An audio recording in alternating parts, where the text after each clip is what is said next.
Hello students, welcome to Studyverse. Chemical kinetics के previous 4 parts में हम लोगों ने rate, rate of disappearance, rate of appearance से रिएक्शन का रेट कैसे निकालते हैं, टाइप्स ऑफ रेट यानी एवरेज और इंस्टेंटेनियस रेट क्या होती है, और इंस्टेंटेनियस रेट को ग्राफ की हेल्प से कैसे फाइंड आउट किया जाता है, ये सारे पार्ट हमने डिस्कस किए। अब नेक्स्ट आता है वो फैक्टर्स जो किसी रिएक्शन के रेट को अफेक्ट करते हैं।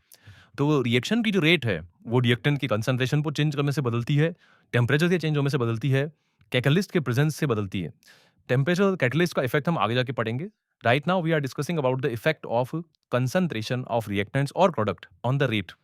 तो उसका जो पार्ट है वो रेट लो में कंसिडर किया जाता है और रेट लो से एक्सप्लेन होता है। तो यहाँ पर रेट लो में क्या लिखा मैंने कि rate of a reaction at a particular temperature में depend upon concentration of one और मोर रिएक्टेंट्स एंड प्रोडक्ट। अब ये बात मैं नहीं बोल रहा हूँ, ये बात एक्सपेरिमेंट्स बोल रहे हैं। कैसे? एनसीईआरटी की ही एक रिएक्शन मैंने ली थी जिसके सहायता से रेट लो को समझाया गया। यहाँ पे 2NO प्लस O2 मिलकर 2NO2 बना रहे हैं। अब इस रिएक्शन के अंदर इनिशियली जो NO का कंसंट्रेशन और O2 का कंसंट्रेशन है वो 4 एक्सपेरिमेंट में चेंज कर करके लिया, और उससे जो NO2 के फॉर्मेशन की रेट है वो चेंज हो रही है। ये बात यहाँ पे डेटा बता रहे हैं। तो इससे ये समझा रहा है वो कि कंसंट्रेशन का इफेक्ट रेट पे कैसे आता है। तो देखिए बच्चों, अगर हम फर्स्ट सेकंड एक्सपेरिमेंट कंसीडर करते हैं तो O2 का कंसंट्रेशन दोनों में कांस्टेंट है और NO का कंसंट्रेशन डबल हो रहा है। तो जब NO का कंसंट्रेशन डबल हो रहा है तो आप नोटिस कीजिए कि 96 का ये 4 टाइम्स हो गया, 384। इसका मतलब मैं NO की कंसंट्रेशन को तो डबल कर रहा हूँ, बट उससे रेट 4 टाइम्स हो रही है। इसका मतलब कहीं न कहीं रेट जो रिएक्शन की है वो NO की कंसंट्रेशन की पावर 2 के प्रोपोर्शनल है। क्या ये बात मैंने मन से लिखी है कि एक्सपेरिमेंट से लिखी है? एक्सपेरिमेंट से लिखी है, ओके? मन से नहीं लिखा है, डेटा देखते समझा रहा हूँ।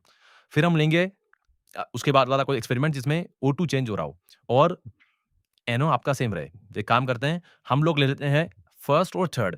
इसमें NO सेम है और O2 का कंसंट्रेशन डबल हो रहा है। तो आप देखिए कि जब O2 का कंसंट्रेशन 0.3 से 0.6 हुआ तो 96 का डबल हो गया 192। इसका मतलब अगर आप O2 की कंसंट्रेशन को डबल करते हैं तो उससे रेट डबल हो रही है। इसका मतलब O2 की पावर में क्या है बच्चों? 1 है। तो ये जो रिलेशन मैंने रेट का और रिएक्टेंस की कंसंट्रेशन का एस्टेब्लिश किया है, this relation was established by these experimental data.